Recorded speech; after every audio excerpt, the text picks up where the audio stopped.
Welcome to Blizzard Fire. We hope this video helps fire up your solution.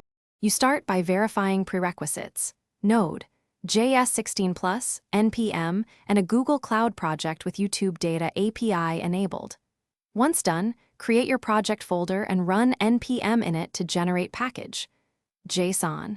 Install Express plus the YouTube API client so you can request video data.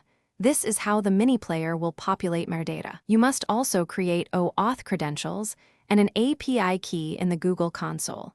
This gives you authorized access and explains why some endpoints require. Next, you implement the player using the YouTube iframe API so playback remains consistent across devices.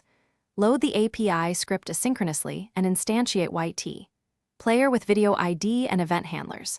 Then craft a compact HTML container styled to 1/4 screen with responsive 16:9 scaling. This makes the mini player visually stable. Once wired, add JavaScript controls for play, pause, seek, volume, and a toggle that swaps between mini and full modes. This is how you control UX and preserve playback state. To finish, wire state persistence, so the mini player restores position using local storage or session storage. This prevents jarring jumps. Make sure your OAuth token refresh logic handles expiry and build graceful fallbacks for API quota errors, since failed calls should not break playback. Once complete, test across browsers and mobile and adjust autoplay and user gesture requirements. Browsers often block autoplay with sound. If controls fail, check console for cores, expired tokens, or blocked iframe API script loads.